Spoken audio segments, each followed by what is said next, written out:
Grabar. Sí, empezó y a compartir, compartimos nosotros por mientras. Comparte el escritorio, Sí. ¿ya ven? ¿La de arriba? Sí, a ver. La de arriba. Así que puedo pasar la recta. Ya.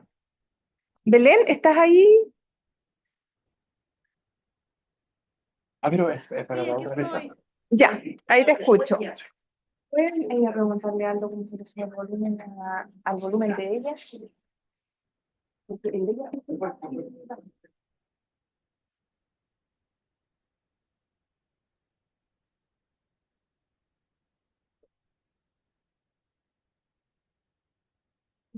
¿Qué PowerPoint? ¿Tú Hay alguien sabes? que se quería conectar ya ¿Sabes? después. ¿Quién es?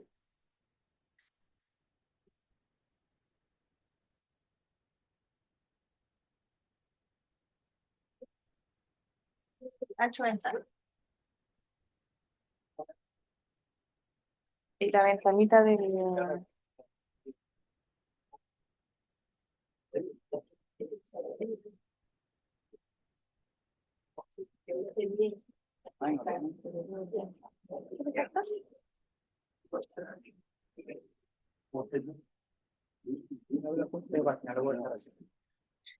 Déjame saquemos la pantallita de allá.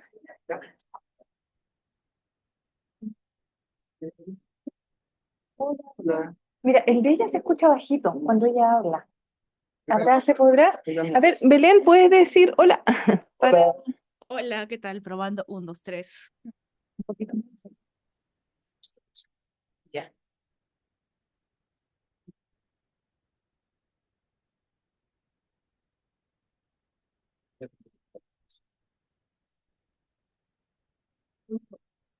A ver, Belén, ahora, por favor. ¿Aló? 1, Sí. 2, 3, probando. Ya, ahí estamos. Vamos a partir entonces, Belén, y ahí nos vas escuchando y te avisamos. Listo. Yo le hablo aquí.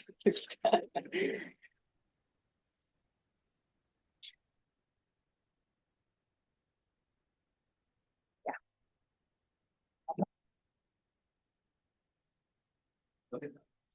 No, yo dije. Bueno, Mari Compuché, saludos a todos y a todas los presentes. Un agrado tenerlos y tenerlas acá. Tuvimos ya una primera recepción en la mañana donde todos pudieron conversar, discutir un ratito y también un almuerzo prolongado, ¿cierto? Así que vamos ahora de lleno a poder escuchar a los y las ponentes que tenemos durante la tarde. Me presento entonces primero, mi nombre es Claudia Cerda Nostroza, soy arquitecta urbanista aquí de la Facultad y también pertenezco al grupo de estudios interculturales. Les doy la más cordial bienvenida a este cuarto seminario internacional Descolonizando Territorios Urbanos. En esta edición hemos querido centrar en torno a lugares en disputa, procesos de usurpación neocolonial y propuestas interculturales. En este seminario queremos apuntar hacia una comprensión dialógica más compleja y real de las diversas miradas que pueden existir acerca de diferentes procesos como la planificación, la propietarización y la patrimonialización de los lugares en disputa, con el fin de proponer vías posibles de coexistencia intercultural. Las mesas del día de hoy están orientadas al tema de planificación y se plantean en torno a las siguientes preguntas. ¿De qué forma las estrategias de planificación reproducen mecanismos de colonización sobre identidades minorizadas y pueblos originarios? ¿Qué posibilidades ofrecen los mecanismos estatales de planificación para defender nuestras identidades, memorias y territorialidades usurpadas y así configurar lugares de convivencia intercultural? Y la tercera pregunta indica si es posible desarrollar propuestas interculturales a partir de los conocimientos y las experiencias de contraplanificación comunitaria y de los pueblos. Vamos a dar inicio entonces a esta mesa, la que tiene una duración de 1 hora 30 minutos. Cada ponente va a tener 10 minutos aproximados, ¿no es cierto?, para poder contarnos de sus propuestas y después tendremos un espacio de diálogo y conversación. Comenzamos entonces, en este caso, nuestro primer ponente tuvo un problema en el viaje y no alcanzó a llegar, por lo tanto vamos a comenzar con el profesor Leonel Pérez, Yabel Arévalo y Jaime Flores, con la ponencia Morfología Urbana Postcolonial en la Araucanía Costera, trazados y permanencias en Tolten y Nueva Tolten. Así que, adelante.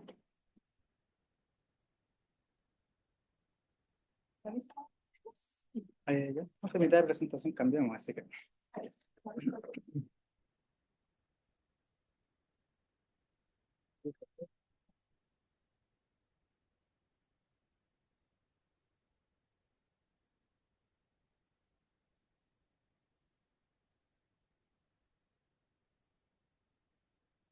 Ya.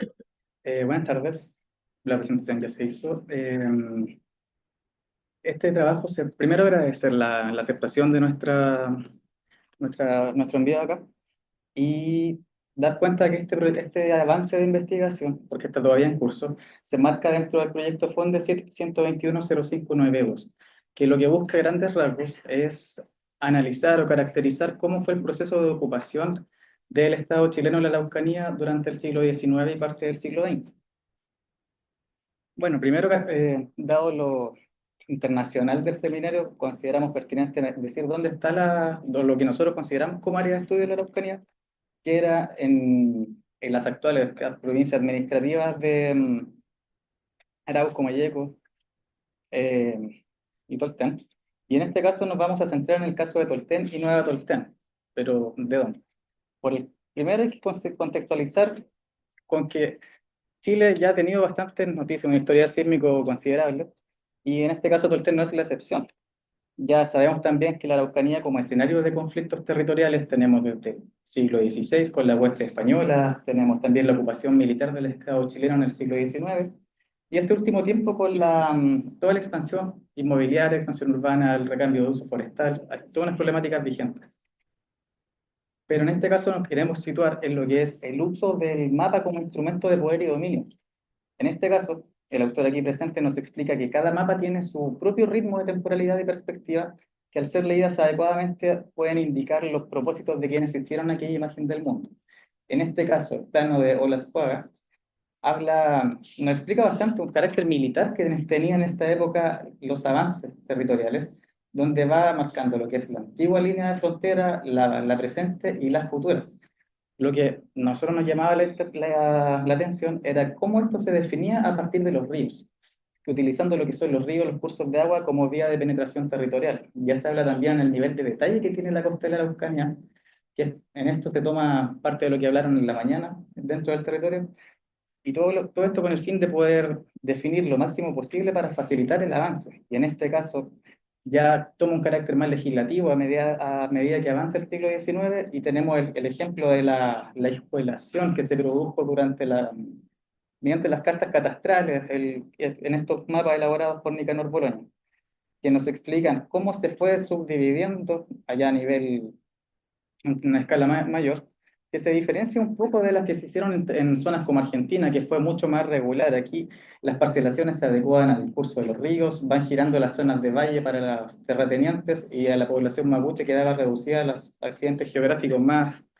de mayor dificultad al momento del cultivo. Una vez que acercamos esto a la escala de ciudad, podemos ver cómo el uso de la cuadrícula, la traza urbana, era bastante regular, pero también se adecuaba al uso de los ríos. Ahora, esto cambia, se complejiza un poco con la llegada del ferrocarril como un dispositivo de colonización, que en algunos casos llegó antes que la ciudad, fundó ciudad, en otros casos llegó después, y fue generando estas rotaciones dentro de la trama urbana y distintos ajustes que esto fue teniendo. Ahora bien, este modelo cultural, que en parte, me refiero a la trama urbana desde una perspectiva colonizadora, fue permeado por el ferrocarril en el punto de que Tolten resulta una singularidad debido al evento sísmico que pasó siglos más adelante. De Tolten interesa decir la secuencia que se hizo para el proceso de colonización, que pasó de misión capuchina, una misión católica, fuerte militar, poblado hasta el terremoto y tsunami de 1960, y después el cambio a la ciudad, que se trasladó desde esta zona 8 kilómetros río arriba. Hubo cierta persistencia.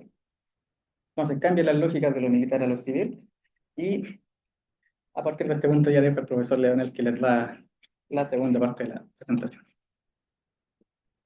Muchas gracias. Bueno, de la metodología solo pasar un poco de largo y explicar que como cualquier trabajo de este tipo utilizamos metodologías mixtas, ¿no? Pero básicamente en lo que sigue vamos a presentar algunas reflexiones, básicamente a partir de las fuentes documentales. En principio teníamos la idea de realizar entrevistas, y que es una labor que tenemos pendiente todavía. Pero a partir de la revisión cartográfica, eh, creo que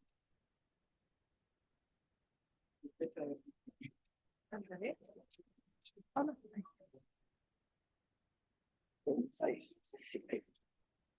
A partir de la revisión cartográfica podemos observar algunos elementos que nos han ido llamando la atención. Lo primero es la voluntad de permanecer en esta secuencia que, que señalaba Yahvé. Y permanecer, y nos llamaba a una primera permanencia, que es la presencia de la catástrofe o el desastre como una permanencia histórica. Y que a pesar de esta permanencia histórica del desastre, la secuencia misión, fuerte, pueblo, ciudad, ha estado siempre atravesada por una segunda permanencia, que es la que señaló Yabel, como vemos en este plano encargado por Vidal Gormaz. No, este plano es de 1866, no es el de Vidal Gormaz, que es la presencia de la retícula ortogonal, y más precisamente la cuadrícula, que, que, que convive con con la presencia del agua, la laguna, el río y el estero Catriloefú, al interior de su trazado urbano. Aquí hay unas imágenes que evidencian que la catástrofe como provincia, en este caso, se expresaba en las frecuentes inundaciones, particularmente intensas en la década de 1950,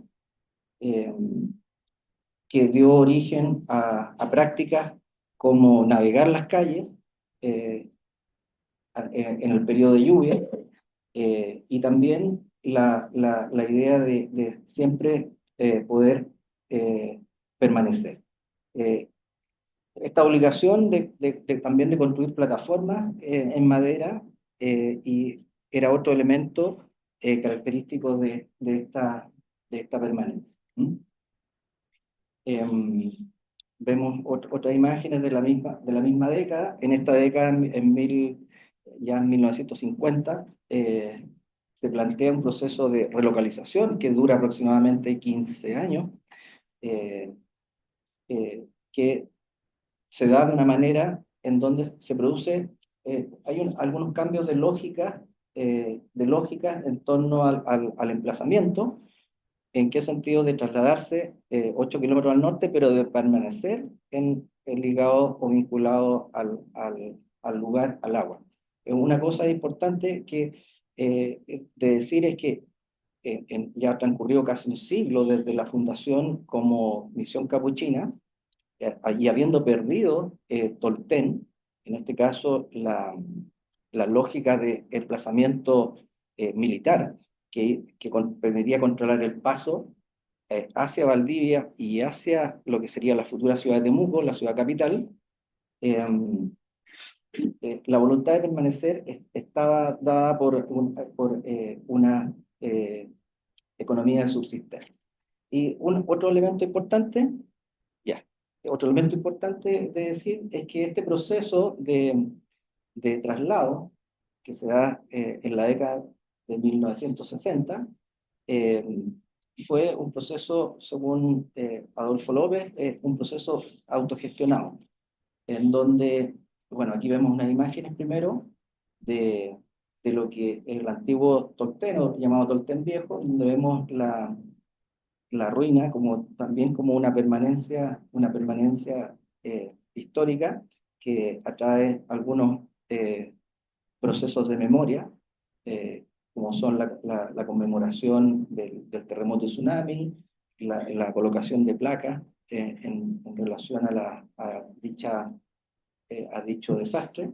Y aquí vemos también una imagen para ir cerrando de lo que hemos ido reconstituyendo con los 3 emplazamientos. El emplazamiento de Punta de Riel fue un emplazamiento que finalmente no se concretó en torno a la estación ferroviaria, y finalmente en Nueva Tolten se empieza a emplazar en el sitio que está en la imagen en el extremo superior derecho. Un elemento común en todas ellas es el uso de la retícula, como ya dijo Yabel, en distintos tiempos, desde la cuadrícula o la retícula perfecta hasta una retícula de manzanas alargadas en torno a la estación ferroviaria, y una tercera retícula que tiene elementos ya como los que se ven acá, elementos propios de una nueva época, de un nuevo siglo, que son manzanas rectangulares, con nuevo ensanche, con un giro hacia el río, como también como una voluntad. También hay algunos cambios, como por ejemplo, se mantiene una plaza principal, pero se incorporan plazaletas que articulan nuevos espacios y nuevos edificios públicos con una lógica, en este caso, diferente, descentralizadora de la trama urbana, y también algunos caminos preexistentes que son convertidos en calles o avenidas, como la que se señala ahí en el plan. Decir simplemente que siempre tuvieron importancia los agentes especialistas. Primero eran los ingenieros militares o los militares, luego los agentes especialistas a partir de la creación de la Oficina de Tierra y Colonización en 1907. Bueno, en eso es el avance que tenemos del trabajo en torno al mapa como un dispositivo de colonización y el uso cultural de la retícula como una permanencia histórica. Digo esto porque la ley de 1866, si bien no tenía disposiciones específicas sobre cómo localizar pueblos o fundar ciudades, labor que quedó delegada a los agentes especialistas, sí hacía mención a la importancia de mantener las localizaciones, y algo que no hemos podido encontrar hallazgos concretos o específicos es el por qué la reproducción cultural del modelo de la cuadrícula se da de forma tan persistente a través de las décadas y de las distintas racionalidades políticas. Lo dejo ahí, así que muchas gracias.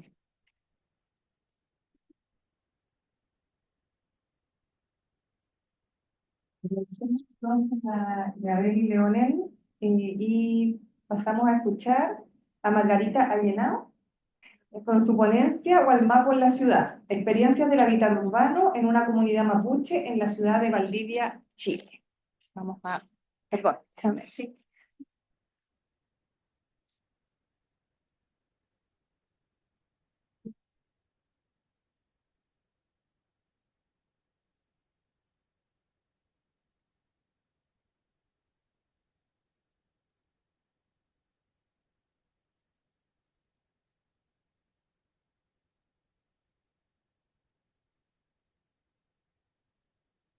Ya.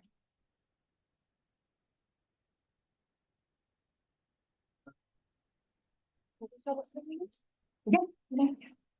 Buenas tardes a todas y todos los presentes. En primera instancia, agradecer la posibilidad de exponer este seminario. Bueno, y lo que voy a exponer el día de hoy corresponde a un capítulo de mi tesis doctoral que se denomina como Gualmapu en la ciudad, experiencias del hábitat urbano en una comunidad mapuche de la ciudad de Valdivia, Chile. En primera instancia, algunos breves antecedentes en torno al problema de investigación. Lo que particularmente me interesaba indagar eran las experiencias del habitar mapuche, pero en la zona urbana de la comuna de Valdivia, particularmente a través de los relatos y prácticas de personas pertenecientes a organizaciones mapuches de la ciudad. Por ende, el objetivo a presentar hoy es relatar la historia de la recuperación territorial llevada a cabo por una comunidad mapuche urbana de la comuna de Valdivia.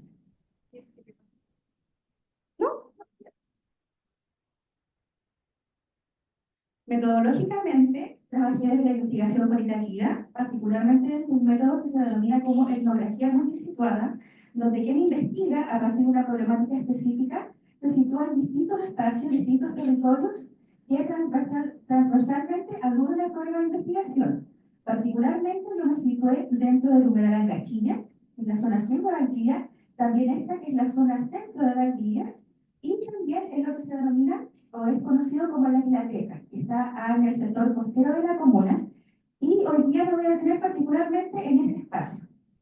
Para trabajar en términos de técnicas de recolección de información se utilizaron observación simple y participante, entrevistas en profundidad, entrevistas etnográficas informales, y también nos nutrimos de revisión documental que nos permitió acercarnos a la historia de Valdivia a través de fuentes primarias como crónicas y diarios de viaje y también noticias de prensa en línea.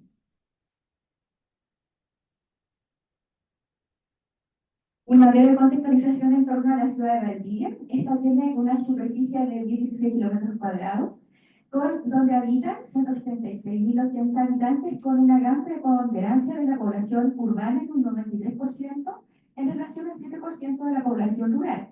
Otro dato importante lo arroja el censo del año 2017, que da cuenta de un alza importante respecto al año 2002. En el año 2002, un 4,89% de la población se declaraba perteneciente al pueblo mapuche, mientras que en el año 2017 un 16,6% nos reconocíamos como tales. Respecto a las actividades económicas realizadas en la ciudad, tenemos el turismo, una gran preponderancia del turismo, industria naval también. Se considera una ciudad fluvial por la gran relevancia que tienen los ríos por un lado, pero también los humedales, la conformación de la identidad de la ciudad, y además tiene una contribución importante de centros de educación superior e investigación científica.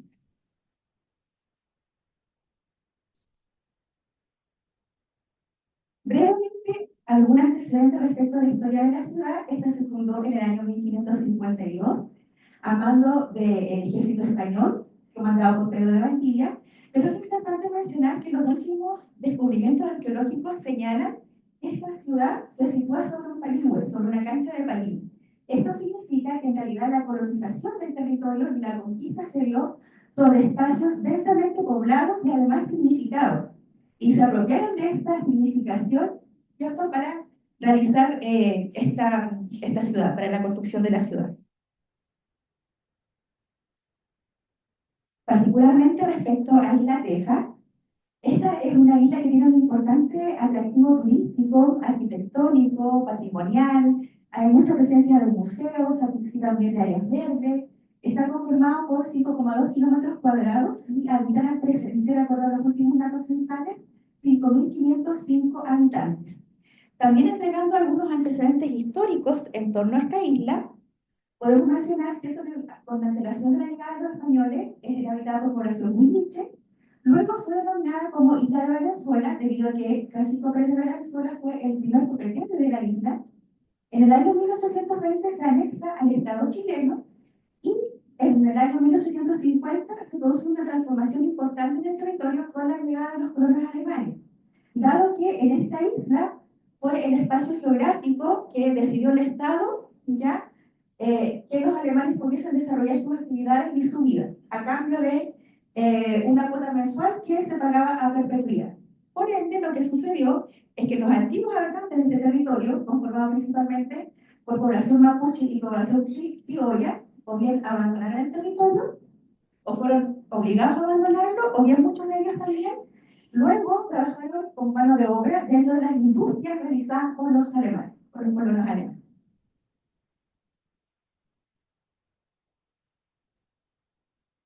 Ahora bien, situándonos particularmente en Isla Tejas, pero desde una mirada histórica precolombina, tenemos que este punto de la ciudad era muy importante en términos de gestión y de intercambio de distintos los también pertenecientes a distintas territorialidades. Por ejemplo, en este espacio se reunían los pertenecientes a lo que hoy día es Nehuín, San José de la Mariquina, lo que conocemos también hoy día como Niebla, San Ignacio, Los Molinos, etcétera, y también de la zona central, por ejemplo, Valquipulli, Licanray, etcétera. Entonces era un lugar de encuentro, de intercambio de productos y también tenía un importante significado espiritual. Se desarrollaban ceremonias, por ejemplo, como el Guiatú, en este espacio. Entonces es una historia precolombina que se genera y que se puede respetar a través de los relatos de las personas y también, cierto, se han hecho últimamente algunos descubrimientos arqueológicos que validan justamente esta perspectiva territorial, más móvil también. Entonces, volviendo al año 1850 y luego de la llegada, cierto, de la colonización, en este caso alemana, tenemos que se mantuvieron en la isla, o bien algunos abandonaron, pero retornaron a ella siempre familias mapuches, que siguieron con sus formas de vida relativamente habituales, y una vez la familia Colimir.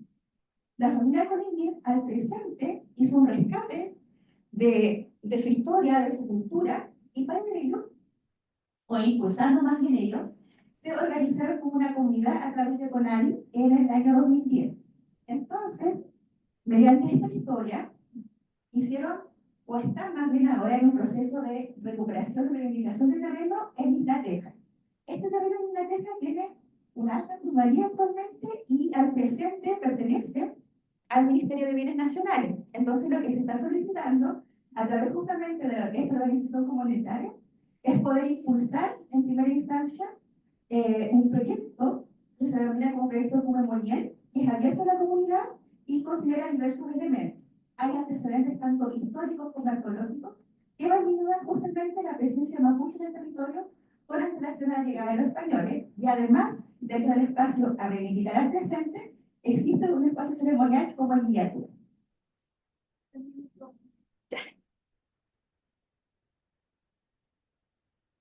Aquí algunos antecedentes respecto al análisis de entrevistas, pero nos vamos a detener particularmente en una de las citas. Aquí hay distintas citas que emergieron del trabajo con las familias. Dice una: alguien tiene que darle sentido a esto que sucedió en Isla Teja y por qué los Colimir están aquí llevando adelante esta reivindicación.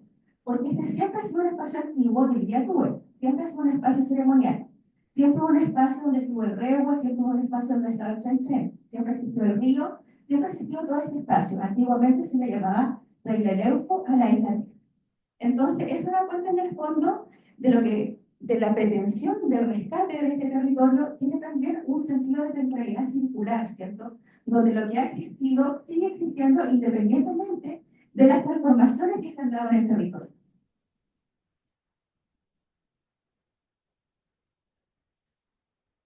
Bueno, esta lámina representa cuáles han sido los principales vínculos que se han impulsado desde este LOF para justamente lograr esta recuperación territorial. Han establecido diálogos con la institucionalidad pública, así también con la institucionalidad privada. Por ejemplo, bueno, a través obviamente de servicios nacionales, quienes son los propietarios actualmente del terreno, pero también con la CONADI, con la Corte de Apelaciones, con la Universidad Nacional de Chile, entre otros actores, y además se han vinculado con actores pertenecientes al mundo mapuche, por ejemplo, con los de la región metropolitana, de los ríos, de la Araucanía y otras asociaciones relacionadas, ¿cierto?, a la defensa territorial.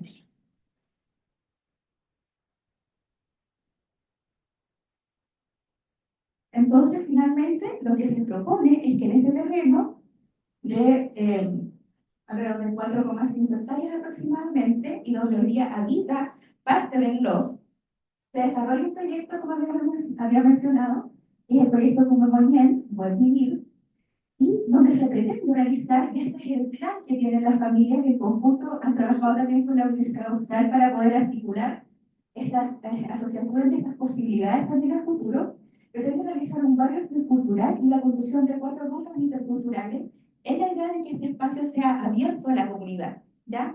Entonces hay un sentido trascendente respecto a este rescate que tiene que ver, por un lado, con la comprensión de la comunidad, más allá de lo, ¿cierto? Sino que estamos hablando de la comunidad valdiviana, de los significados culturales que conforman el territorio. La presentación, por ejemplo, del Guiatú, la presentación de los humedales desde la perspectiva mapuche, los cerros, el bosque, etcétera, y que eso sea abierto y comunicando hacia afuera, hacia el exterior. Entonces, hoy día, en el paso que están es justamente, en primera instancia, ¿cierto? Tener la posibilidad de ser propietario del terreno por un lado, y por eso están haciendo estas negociaciones de manera constante, pero con la idea de futuro y en esta planificación que tienen lograr estas propuestas que se han realizado.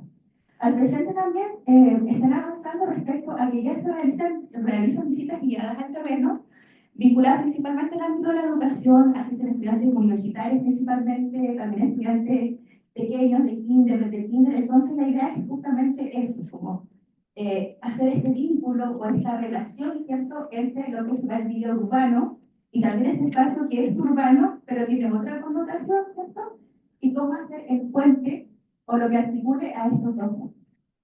Muchas gracias.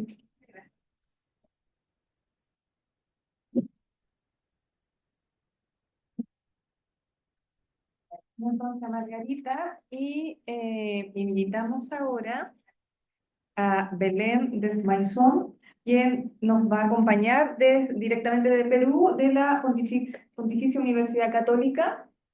Belén, si nos estás escuchando. Sí, sí, hola, ¿qué tal? ¿Me escuchan a mí? Y ahí te dimos ya el permiso para que puedas compartir. Y mientras si ven la presentación. Ahí ya habría que ponerla en pantalla completa. Ahí está. 10 minutos entonces. Ya, Te comento cuando queden 3. listo. Ok, adelante. Bueno, sí, primero gracias por la invitación y gracias por la organización también. Voy a presentar avances de mi tesis doctoral. Lo estoy haciendo en geografía humana en la Universidad de Durham. La estoy escribiendo en inglés, así que voy a hacer algunas traducciones de algunos términos. Y también importante mencionar que estoy haciendo la tesis en una modalidad de portafolio creativo, en que la tesis escrita viene acompañada de un portafolio que está curado por mí misma y que puede incluir diferentes medios creativos como el arte, música, material audiovisual. Entonces van a ver un poco de los avances de esa metodología más creativa. Bueno, y según la Agencia de la ONU para los Refugiados, en el 2050 unos 250 millones de personas en todo el mundo se verán desplazadas a causa del cambio climático, y con eso viene la pregunta de, ¿son los proyectos de reasentamiento de población, la repetición interminable y monótona de viviendas de baja calidad, las ciudades del mañana? Yo trabajo con los habitantes de Belén, que es un barrio inundable en la ciudad de Iquitos, que es la capital de la región amazónica peruana, donde aproximadamente 16.000 personas están siendo reubicadas por el gobierno peruano hacia la nueva ciudad de Belén debido al cambio de curso del río Amazonas, que acabará ocupando la zona donde se encuentra el barrio inundable. Es en este territorio dinámico en el que el nivel del agua sube entre 12 y 15 metros cada 6 meses y en la que los ríos cambian rápidamente de curso, que el cambio es la norma. Entonces nos preguntamos qué podemos aprender de la movilidad amazónica y sus ritmos siempre cambiantes para prepararnos para esos tiempos de cambio y de imprevisibilidad. El prefijo dis o des implica estar apartados o estar lejos, creando una distancia entre el sujeto y el lugar. La palabra desplazar en inglés, displace, se puede leer como deslugar. El deslugar implica entonces la pérdida de las relaciones sociales, medioambientales y emocionales, del sentido del lugar y de la libertad de elegir entre trasladarse o permanecer en el lugar. El desplazamiento es la negación del lugar y del hogar. La construcción del hogar es una dimensión altamente emocional de la vida humana, especialmente en situaciones de desplazamiento forzoso. Y como explican Anderson y Smith, en momentos y lugares concretos, hay momentos en la vida en los que la vida se vive de forma tan explícita a través del dolor, la ira y el amor, que no se puede ignorar el poder de las relaciones emocionales. Y por eso utilizo una mezcla de cartografía social, investigación basada en las artes y de etnografía arquitectónica para analizar y representar múltiples escalas del hogar y el lugar tal y como se entienden y se viven en el barrio anfibio de Belén.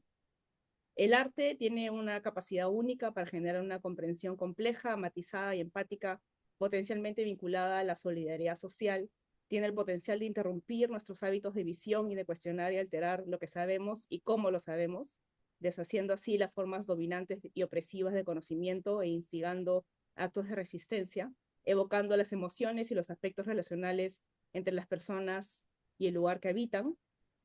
Y además, en la sociología de la imagen de Rivera Cusicanque, supone también una desfamiliarización, un distanciamiento de lo familiar, de la inmediatez de la rutina y de la costumbre, utilizando imágenes en lugar de palabras en el contexto de un desarrollo histórico que ha priorizado lo textual en detrimento de las culturas visuales para captar los significados bloqueados y olvidados por el lenguaje oficial.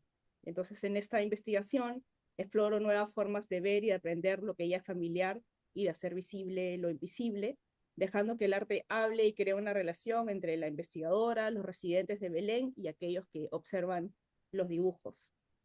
América Latina, además, es predominantemente urbana y las ciudades tienen un gran porcentaje de residentes de origen indígena, pero sin embargo esto no se tiene en cuenta en datos censales y las políticas, programas y leyes presentan a los indígenas como personas rurales y tradicionales.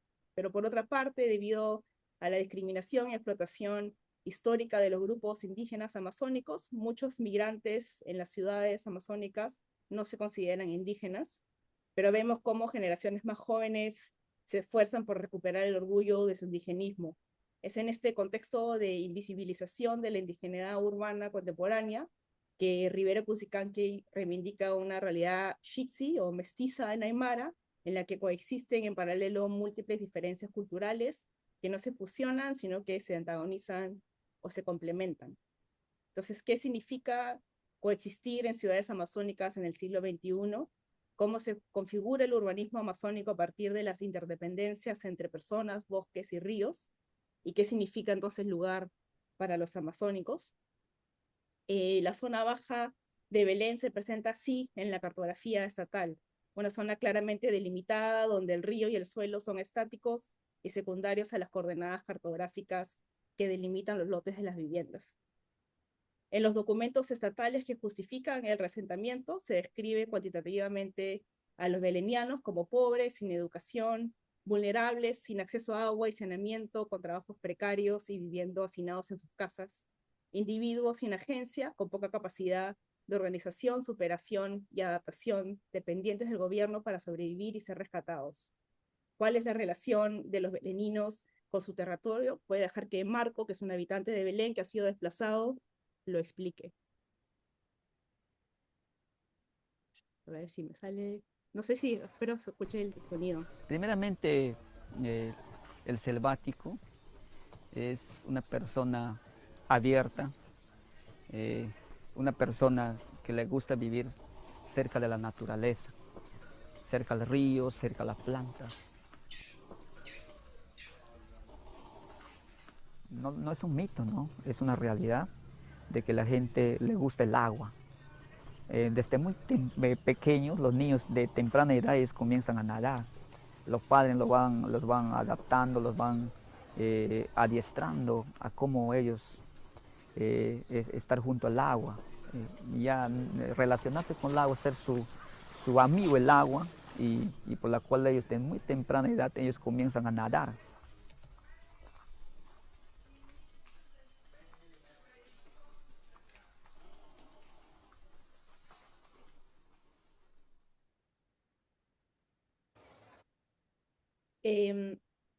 Principado que explica la relación entre los beleninos, el río y el bosque como multisituacional en bosques urbanos o ciudades rurales.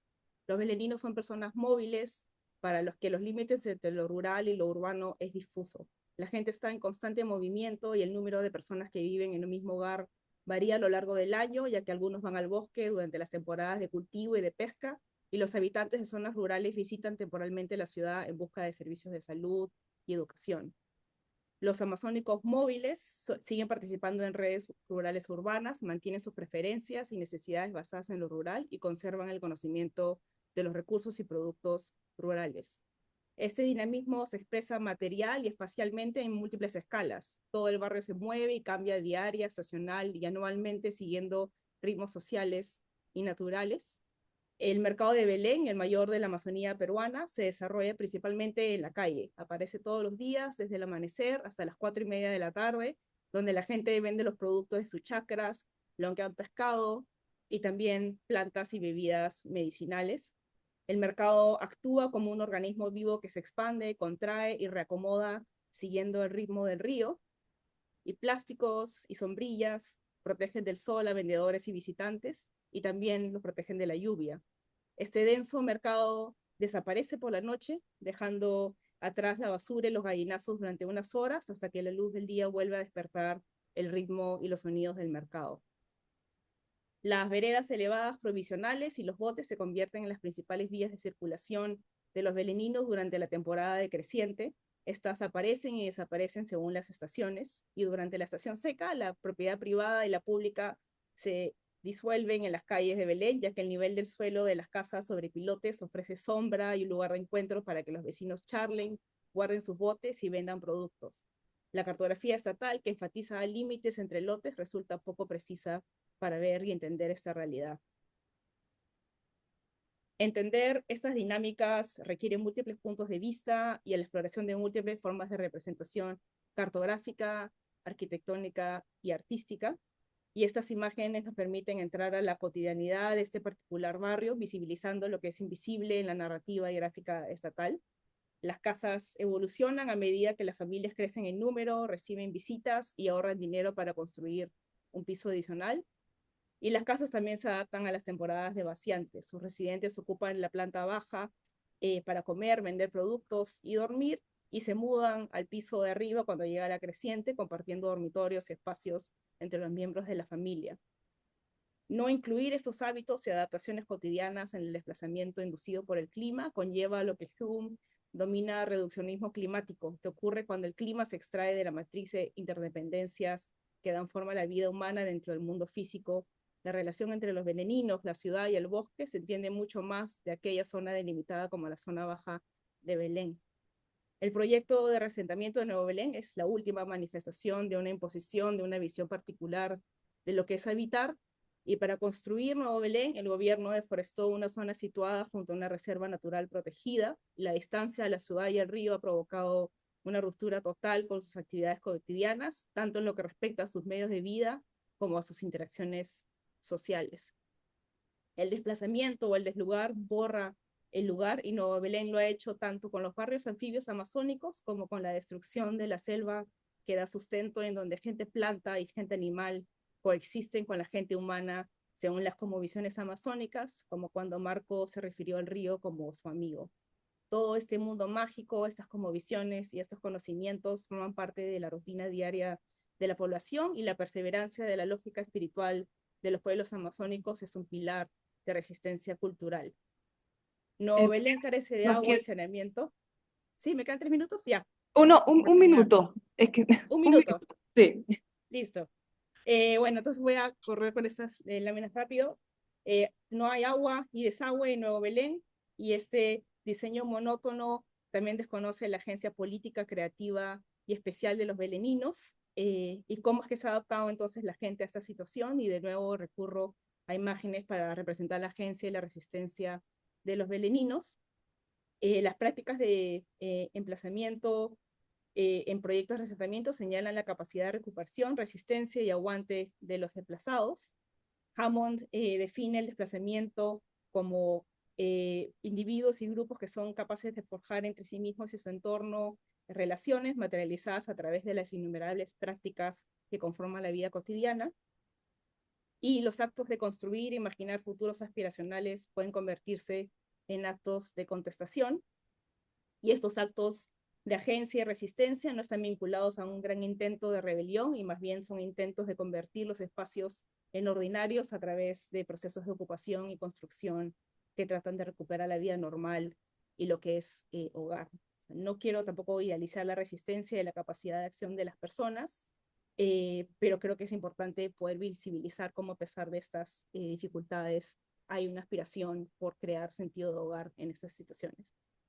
Es entonces que en esta investigación que estoy buscando crear narrativas alternativas y herramientas de representación para analizar y hacer visibles las particularidades de los barrios anfibios en la Amazonía, donde los seres humanos, sus visiones del mundo, su entorno construido y sus experiencias de vida cotidiana están intrínsecamente conectados al ritmo de la selva y de los ríos.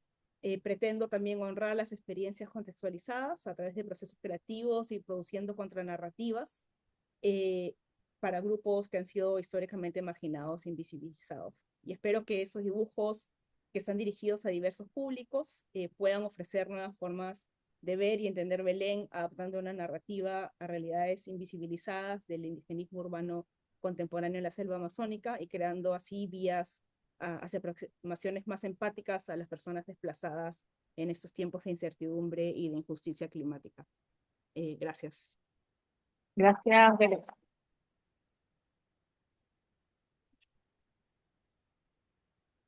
¿Aló? Ya. Gracias, Belén, por tu exposición.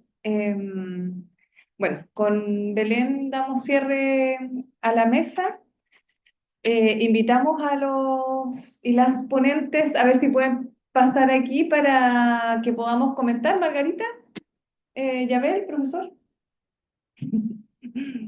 Adelante. Mientras vienen hacia acá.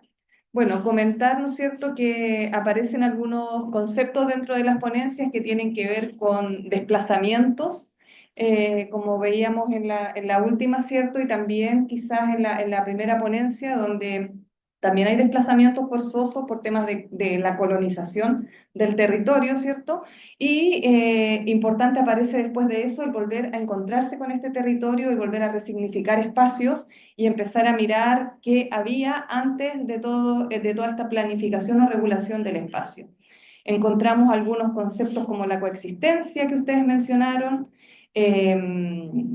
la adaptación a las dinámicas naturales, también en la última exposición vimos las contranarrativas, que también es un elemento importante, y otra de los elementos que relacionaron también las tres ponencias fue el agua, ¿cierto? Como lo vimos en la última, en Valdivia también, ¿no es cierto?, donde el río es un elemento importante, y también en las dos fundaciones de la ciudad de Tolten, en el contorno del río Tolten. Así que dejamos en primera instancia abierta la palabra para si tienen alguna consulta entre los ponentes o también si hay algunas consultas de quienes están presentes aquí. Ya, profesora. Iniciamos una conversación. Gracias, Claudia. Bueno, todas las ponencias han sido estupendas, la de la mañana también, pero a mí me llamó mucho la atención, lo encontré hermoso de todo, en todo sentido, el trabajo de Belén, que estudia Belén, y con una propuesta tan potente desde el punto de vista gráfico. Entonces, primero quiero felicitarte, Belén, por tu presentación, por la búsqueda de expresar el conocimiento de otras maneras, que no solo el texto o la cartografía tradicional. Es un gran esfuerzo, pero ayuda a entender mejor también la compleja de tu problemática. Entonces, al respecto, yo quería preguntarte esta convivencia del pueblo de Belén con el agua, ¿no es cierto?, en un río que es poderoso y que tiene todas esas dinámicas de cambio. Se ve que las personas trabajan en su territorio y se mueven y se desplazan al ritmo de su cuerpo. No hay máquinas ahí, incluso la navegación en bote, que igual se hace remando, con los brazos. Entonces hay una medida humana que es muy potente en todo lo que es el habitar ese territorio. Y si ahora con el cambio climático han ocurrido algunos fenómenos que sean un poco distintos, ¿cómo ves tú o cómo piensas que se ha podido adaptar la convivencia o la vida cotidiana a estos cambios que a veces pueden ser más inesperados de lo común? Adelante. Sí, gracias por los comentarios. Sí, al inicio de este doctorado yo lo empecé en el 2021 y justo cuando estaba haciendo el trabajo de campo el año pasado y este año nos han tocado las peores sequías en 140 años, ¿no? Entonces también ayuda un poco a replantear más que el desplazamiento porque se mueve el río, qué pasa cuando desaparece el río, ¿no? Que no es solamente, digamos, es el medio de transporte y de comunicación y de conectividad entre las ciudades, las comunidades. y hay bastante incertidumbre al respecto de las poblaciones, no solo Belén, sino todas las comunidades que viven de manera dispersa pero conectada con Iquitos. No tengo una respuesta sobre qué hacer al respecto. Creo que más bien los dibujos buscan generar una conversación más empática, ¿no? Entre la población, entre los diferentes niveles de gobierno que operan, planifican, ven temas de gestión de riesgos de desastres, y la academia, porque sí creo que si seguimos a nivel gubernamental teniendo las aproximaciones actuales, cuantitativas, cartográficas, abstractas y técnicas, van a seguir ocasionando proyectos como el de la nueva ciudad de Belén que no se adaptan, ¿no? Entonces, creo que mi exploración busca más en generar plataformas de intercambio y de reflexión colectiva ante estos desafíos, más que, digamos, yo proponer de manera puntual, esto es lo que se debe hacer, porque sí creo que debido a su nivel de complejidad, escapa desde, ¿no? Hacer una propuesta desde un solo punto de vista que sería el mío, pero sí estoy tratando de abrir esas puertas para generar un diálogo más situado, más contextual, más pertinente para ver esta problemática creciente. Gracias, Belén.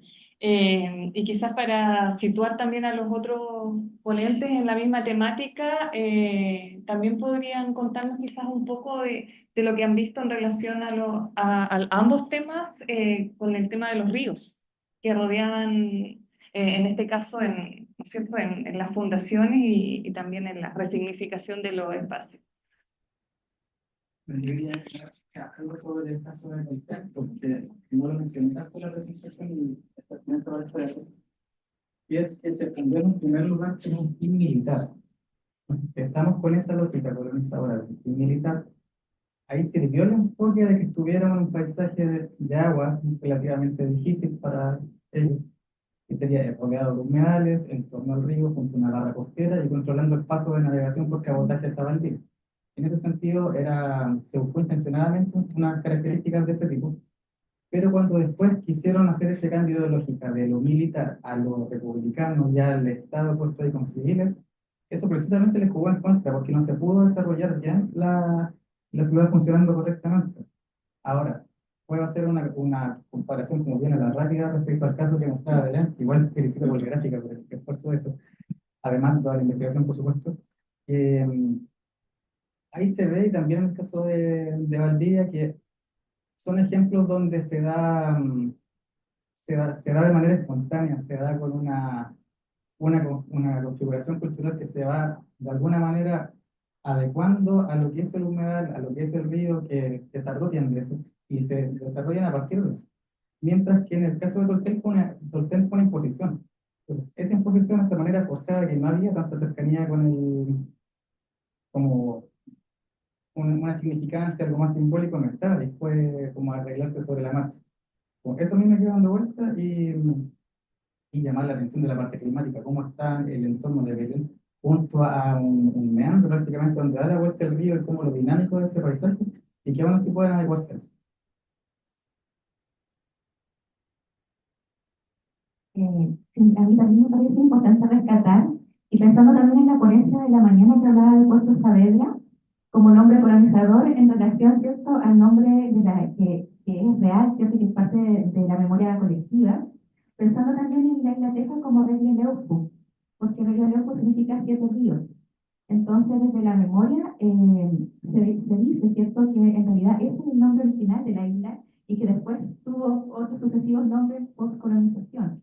Eso en primera instancia también creo que es importante darlo a conocer y refleja la importancia justamente del agua. Ahora, otro elemento importante vinculado a la espiritualidad mapuche y que se relaciona con el agua es la presencia de humedales. Y dentro del espacio que se está reivindicando en este caso en Inglaterra, hay presencia de humedales que desde la espiritualidad se denominan como menoco y que tienen también una relevancia espiritual importante. Otro elemento a rescatar en torno al agua es la forma en que se habitaba el territorio también con antelación a la colonización española y que tiene que ver con este transporte en canoa. La gente circulaba por distintos espacios de agua, el mar, el río, los menocos, entonces tenía una agencia con el territorio que es muy parecido a lo que comentaba Belén, que se desplazaba a través del agua. Entonces, todos esos elementos dan cuenta de la potencia identitaria de estos espacios del agua, particularmente en ese territorio. Sí, no, solo agregar un par de datos, no sé, bueno, lo referido al agua, bueno, tanto el plano de Hidalgo más como el de Román, que hace el mismo año, 1806, graficaban la ciudad como debía ser, pero también indicaban con claridad los elementos referidos al sitio, la necesidad del agua, a través de también los bosques, utilizar bosques impenetrables, pantanos, bosques rivales de alguna manera, y esa alusión al agua y al sitio se pierden los planos, se van perdiendo los planos posteriores. Era importante para bajo esa lógica militar conocer el territorio, conocer los cruces, los puntos de rodaje, como ya se dijo, y después se va perdiendo esa referencia no solo al agua, sino que a todo el territorio. Y perdiden o hay otras lógicas, como las que nosotros mencionamos, de la producción cultural, de la película como cosa cultural, no indicada desde una legislación específica. Y el otro elemento de cambio es que se van incorporando en la toponimia, ya no solo los héroes de la colonia, sino que también los republicanos aparecen incluso en el último plano que aparecen digamos, algunos aportantes al traslado, como fue los Países Bajos y también nombres de mujeres en los maridos, hasta en 1960, casi un siglo después.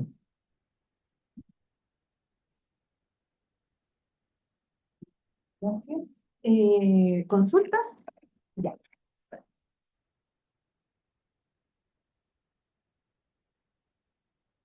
Bueno, gracias por las presentaciones, todas muy hermosas. Yo soy de Temuco y parte de mi investigación es la protección de los cuidados de los cuerpos de agua en territorio urbanizado, Temuco, Torre Las Casas especialmente. Y me interesa mucho ver cómo pensar desde la planificación, qué pasa cuando la planificación, la urbanización ha arrasado los ríos, le ha dado la espalda, la diferencia de Valdivia, por ejemplo, que en Temuco se construyó un enrocado, también tiene un origen militar, también hay una colonización colectiva, permanente, lo vemos a través también de la hidronimia, a través de la toponimia del territorio, y no hemos olvidado que eso era todo también un gran bosque entre cerros, muy importante también espiritualmente, como el Cono Bueno, el Ñendol. ¿Y qué pasa con el río Cautín? ¿Qué pasa? Que tienen diferentes procesos de contaminación, extracción de áridos, unos basurales que no se puede decir microbasurales. ¿Y qué hacemos con la planificación? Ya tenemos como ese nivel de intervención. Por ejemplo, ahora igual hace poco se firmó con una consultora de Santiago un plan maestro sobre el río Cautín. Y ahí las diferentes organizaciones están como viendo qué pasa desde el punto de vista también como arquitectónico. No solo queremos un paseo peatonal, digamos, desde qué pasa con restaurar el ecosistema, los vínculos con el río, que el río está vivo, la gente pesca en el río, la gente está volviendo a navegar en el río, está volviendo a habitar el río, que tenía balnearios históricos, que tenía una serie de procesos y de interacción. Entonces, como la importancia, sobre todo ahí de investigación en Tolten, no sé si han podido ver como el vínculo de las personas con las aguas en Tolten, y qué pasa también después de esta idea de relocalización, si hay una reterritorialización, si hay cómo se hace como este nuevo vínculo cuando me cambian de un lugar, que también obviamente es impuesto. Y lo otro que me gustaría saber es que si conocen ustedes ¿por qué lo reubicaron 8 kilómetros hacia el río arriba? Si hay como un tipo de conocimiento específico con respecto a eso, ¿cuál fue? Porque tampoco es tanto, digamos, como para ver si hay un tsunami de esa magnitud de nuevo. Pero como que ahí entre pensando un poco para ver cómo también yo lo voy viendo en el caso del río Cautín y los humedales. También la hidronimia de los mismos como mapas antiguos, hay muchos esteros en Temuco que atravesan que ya no existen, que fueron rellenados, humedales, etcétera, y la importancia como de ir rescatando la historia para ver si también podemos pensar en cierta restauración. Gracias.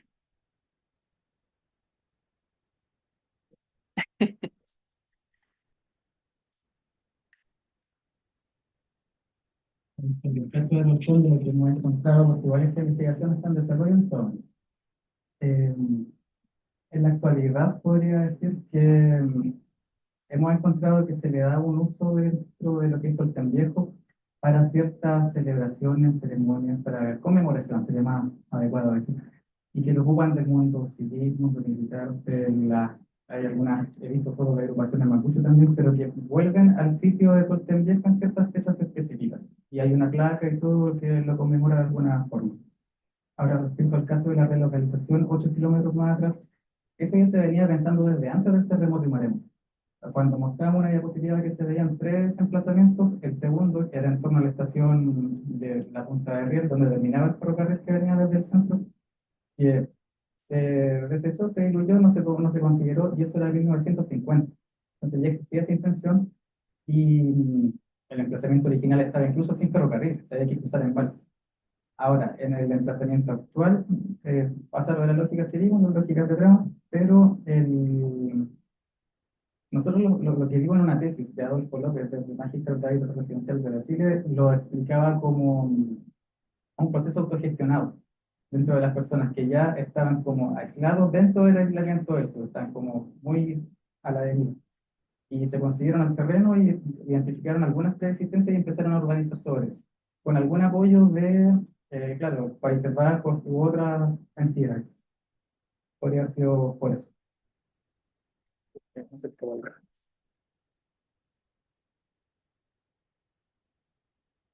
Ya. Te van a dar con esta paleta acá. Ah, ya, con este.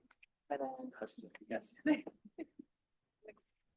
Hola, buenas tardes. Bueno, agradecer las presentaciones, todas muy interesantes. Tenía una pregunta puntual, Belén, te felicito hoy por el trabajo. No es el foco ahí que propone tu investigación, pero no dejaba de pensar en eso, digo, en el marco de este nuevo proyecto y en tu búsqueda por narrativas. Te quería preguntar específicamente por el campo de la salud. Digo, si aparecen narrativas, puntos de vista, digo, desde la biomedicina o desde la medicina hegemónica, desde los mismos habitantes, pensando en la específica, digo, de una visión integral de la salud, porque estamos hablando de, como decías, barrios anfibios, de ciertos vínculos, de esos traslados, y bueno, y si aparecen discursos oficiales vinculados a la salud y también desde la perspectiva de los habitantes.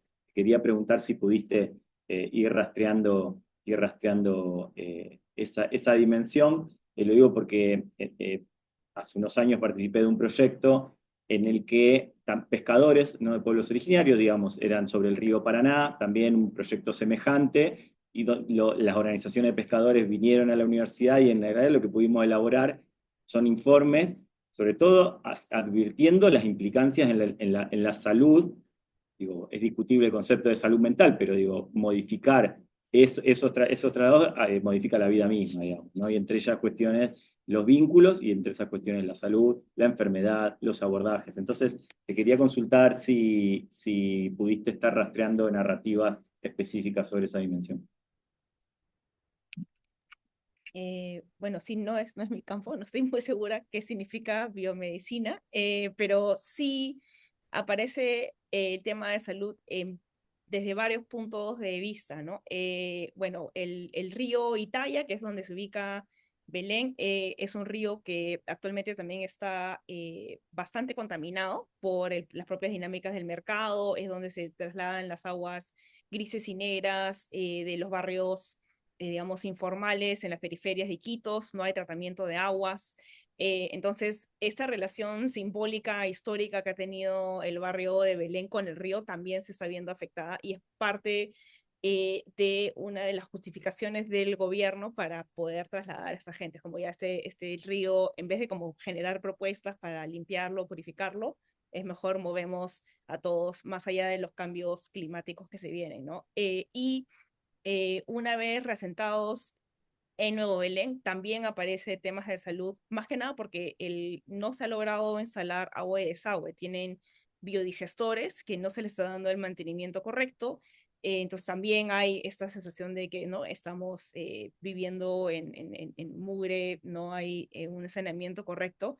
Y sí hay menciones también de salud mental, que es parte, bueno, de la literatura de procesos de reasentamiento forzoso. Muchas veces hay este impacto a nivel individual y a nivel comunitario, y además este proceso de reasentamiento se dio durante la pandemia, entonces más allá de ya la pérdida de trabajo, la pérdida de medios de vida por procesos regulares de reasentamiento, además tienes este componente de pérdida de trabajo, aislamiento, quedaron completamente desvinculados de la ciudad por muchísimos meses cuando hubo las restricciones de movilidad.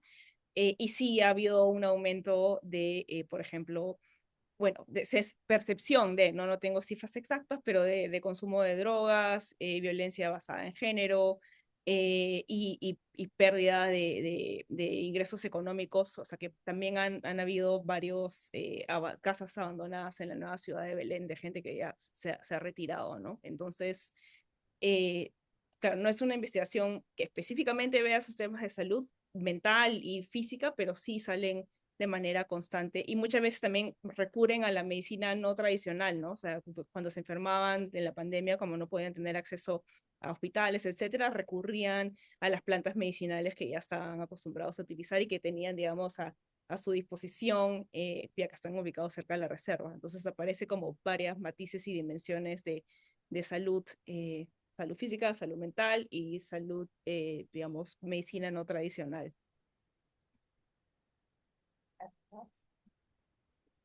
¿Alguna otra consulta? Estoy aquí. ¿No? Bien, a mí me gustaría hacer una última consulta a Margarita. Porque tú, bueno, estás en Isla Teja, ¿no es cierto? Intentando resignificar estos espacios que existen ahí, pero también tenías dos áreas más que investigaste, que mostraste como en un inicio. No sé si en esos lugares también encontraste algunos elementos importantes, porque contaste que acá en nuestro territorio, en el área metropolitana, también hace ya bastante tiempo están sucediendo estos procesos, y yo creo que hoy con más fuerza, porque la planificación urbana ha empezado a actualizarse, entonces han aparecido todas las agrupaciones, ¿cierto?, de pueblos originarios también reivindicando sus espacios urbanos. Entonces, no sé si existen otros lugares más de Valdivia, a lo mejor que nos pueda comentar. Sí, particularmente me parece muy interesante la historia del humedal Las Cachillas, porque, bueno, este humedal estaba abandonado, en primera instancia era un sitio de llazo, un sitio donde se iban a consumir drogas, etc. Y los vecinos del sector de una villa cercana comenzaron justamente a rescatar este humedal, ¿ya? Básicamente también porque estaba amenazado por la construcción de una carretera que iba a atravesar el humedal. Entonces, a través de esta reconstrucción histórica de la memoria del humedal, de la importancia para los vecinos, se indagó también en cómo la espiritualidad mapuche era parte también del humedal. ¿Ya? Entonces empezó a rescatar la historia del meloco, de los ñencos, de los espíritus del agua. Y lo interesante también es que esto comenzó a articularse con la defensa del humedal en conjunto con otras maneras de comprenderlo. ¿Ya? Entonces, en esta articulación como de distintas formas en que comprendemos estos mismos espacios, se logró efectivamente una defensa que permitió que esta amenaza hacia el humedal no se construyera. Y además permitió comprender este territorio también desde tiempos precolombinos como un espacio principalmente medicinal. como un espacio donde principalmente se aprendía respecto a medicina mapuche, donde se transitaba desde distintas especialidades en canoas para venir a aprender, nutrirse de este espacio de la medicina, expandir este conocimiento a las otras áreas. Entonces eso me parece, este conocimiento que se genera justamente a partir de esta experiencia en defensa territorial es importante también para el mundo mapuche. Esto puedo decir con respecto al humedal en Chile. Gracias, Margarita. Bueno, yo creo que con las palabras de Margarita finalizamos la mesa y, no sé, y recordar ahí como justamente lo que tú decías, que la importancia que tiene, porque muchas veces un humedal, todos los actores lo vamos a ver de distintas formas, ¿no es cierto? Algunos, los ambientalistas quizás lo van a mirar desde un punto de vista más ecosistémico, las agrupaciones mapuche a lo mejor en esta área lo van a mirar desde una mirada más cultural, nosotros quizás de una mirada recreativa, ¿ya? Entonces vamos a tener distintas formas de relacionarnos con estos elementos naturales que es importante conocer al momento de que vamos a ejercer, o el Estado va a ejercer, ¿no es cierto?, la planificación urbana de la ciudad, que es la temática de la que hablábamos en esta mesa. Así que agradecerle a todos su presencia y vamos a un break, ¿no es cierto?, porque antes de la otra mesa aquí al costado. Un café. Con un café para poder volver a compartir. Así que un aplauso final, muchas gracias.